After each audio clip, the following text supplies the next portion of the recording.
Hi, everyone. It's almost Thanksgiving. We're a few days away, and I've had a couple of people come up to me and ask me, how am I going to survive Thanksgiving? I'm hosting this year. I want it to be full of wonderful memories.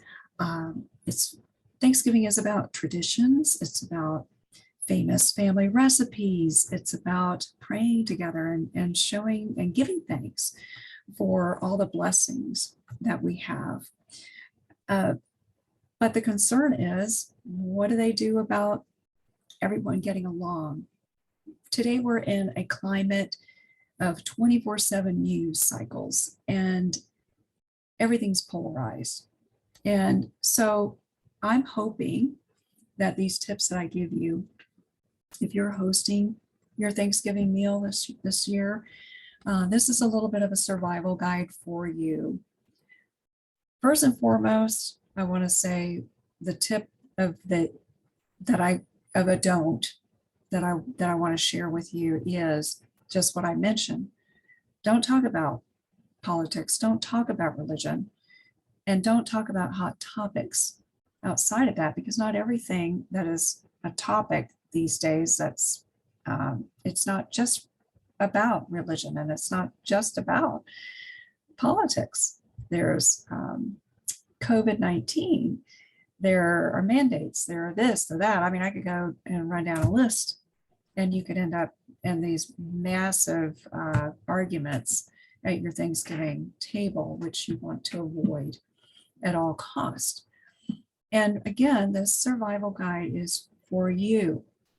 It's tempting to have the urge to express your opinion and to try to show a family member how they are wrong and insist that they are wrong, and really get in a whole argument with somebody. So my advice is, don't go there.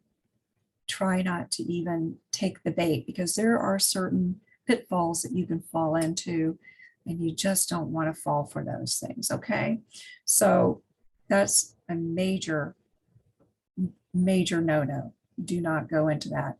The other tip that I want to say, and which is a no-no, is subtle remarks, subtle jabs, criticism. You have a prickly family member who is really getting under your skin, and you just really want to say something, but the only way that you can deal with that is like a subtle jab. You so want to say something, don't do it. Remember, do a check-in. Okay, why am I doing this again? Oh yeah, because I want special memories. And why am I doing this again? Oh yeah, I want everybody to have a wonderful time. Why am I doing this again? Oh yeah, this is a family tradition, and I want to create a really wonderful memory. So use that inner voice as your guide, and remember those reasons why. And perhaps that will keep you from falling into these traps that I've already mentioned. Okay. One of the other things that you don't want to talk about is a family member that's not there at the table and that's not there at your house. It's so easy to say, if their name comes up, oh gosh, they shouldn't have bought that house. They just overpaid on that house, and they should never have done that. Or, oh, why did he marry her? She was the wrong person for him. Don't try to fix somebody, and don't fix problems. Those are certainly, Thanksgiving is not the place to try to do that. So don't fall into that pitfall as well. It's so easy to do these things. You'll learn some things about yourself, when you're planning, and things you don't like. Oh yeah, I didn't realize that was going to come up.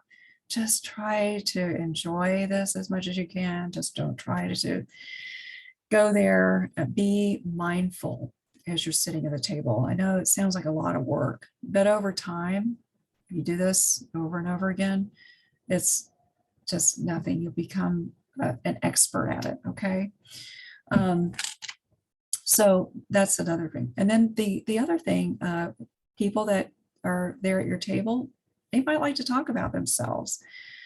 Try not to talk about yourself too much. Let them talk. People enjoy sharing what's going on in their lives. So be mindful of that as well. This is an experience. You want them to have a wonderful experience at your house, a wonderful memory. And they're going to be talking about you and how, oh, I had such a great time at Debbie's house because, man, I just did. And they may not be able to express why, but it's all these things that you've avoided and were mindful of that makes such a huge difference in what people are going to take home with themselves, what their takeaways are going to be. Okay.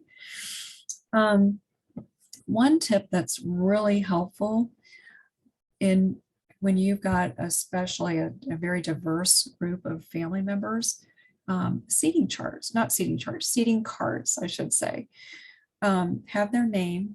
And I would put all of the people who get along on one end of the table, and then those who are the conspirators and the troublemakers, put them down by you.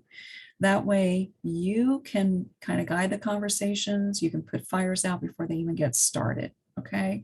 So that is I found that to be very helpful, kind of keeping everybody separated a little bit. And you can take charge and you can take care of those issues when they come up, or if they do. You might have somebody that's a troublemaker or whatever you want to call them, who says, oh, but I want to sit next to Frank or whatever. But if you know that they've had a history of stirring the pot with people, try to be creative. Think about this before your Thanksgiving day. What can I say to Aunt Sally if she says something like that? Oh, Aunt Sally, I really like to talk to you about this meal and reminisce about our family, and I was looking forward to that. And or you could say, I don't know, something about I'd love to hear about that job that you've got, and tell me more about that. Love to hear it. Again, people like to talk about themselves, so that might be a creative way to keep them in their seat that you have given them. Okay. The last tip, we always have children at family gatherings. I know in my family we do have grandchildren.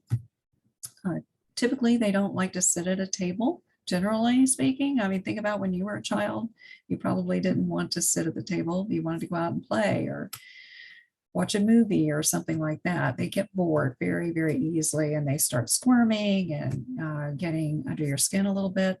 So let them go. Just let them go. This is one meal out of the year. Okay, maybe two if you had, okay, maybe three if you got Easter, Christmas, I don't know. But you get the gist of what I'm trying to say, I'm sure, is just let them go and maybe have some activities set up for them. If you're concerned about needing to watch them, that kind of thing, maybe keep them kind of close by or whatever. But if they're old enough and they can go outside and play, there's nothing wrong with that. But the main thing is that you just don't want them disrupting your meal as well. So those are tips and survival tips for you, really. And if they work, if you do use any of these tips, I'd love to hear about it. Message me. I'd love to hear if they worked. And it might take a few times. You might have to exercise those boundary muscles or whatever, restraining yourself and that kind of thing. But think about what hopefully will be the end result of following that advice, and that is certainly to have a peaceful and joyful Thanksgiving. Okay, so with that, I'm going to stop here, and I hope you have a wonderful time and talk to you soon.